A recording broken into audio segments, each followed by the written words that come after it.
everybody. Thank you for coming out. I really appreciate it. It was a doozy and a half to get this done. But I'll be giving a speech on Texas tourism. Now, I was in the military for about 4 years. My dad's been in almost 30 years now.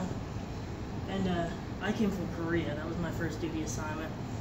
And both my dad and my platoon sergeant both apologized to me when I first came on assignment for Fort Hood. They were like, you're gonna get shot, you're gonna have to carry a gun with you, you're just not gonna live. It's horrible. And I was dreading that.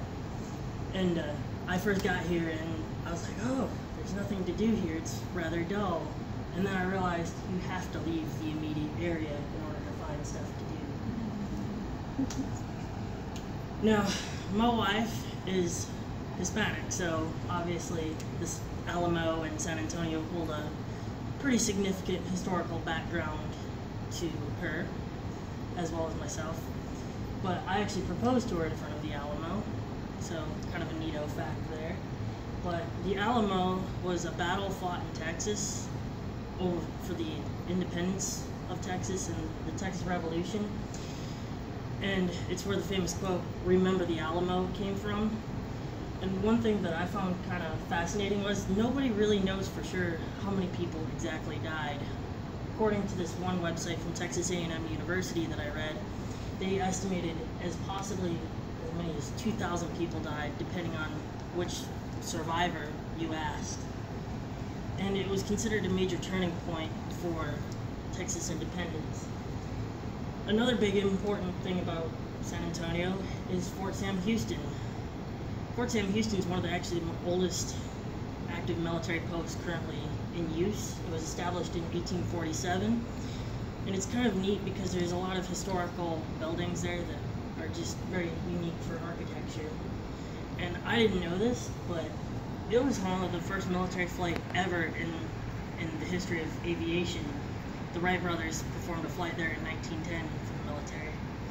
And one cool thing is there's over 4 different Spanish missions or protection areas throughout the city that you can check out, and they're very cool to go look at.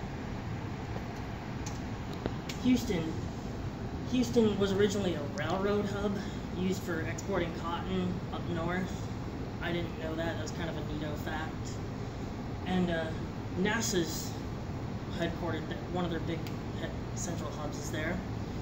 And it was kind of neat because, you know, the whole phrase, "Houston, we have a problem," that quote originated from there.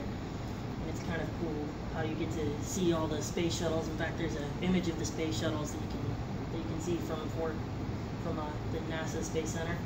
And there's a bunch of different museums. My son really liked this one museum where it was an anatomy museum, and you can do all these different exhibits. There's this one where it has like a skeleton on a bicycle, and if you pedal on another bicycle, you can watch the skeleton move, and it's kind of different and exciting to watch. And yeah, that's pretty exciting about Houston. Any questions? All right, thank you. Thank you. Very cool.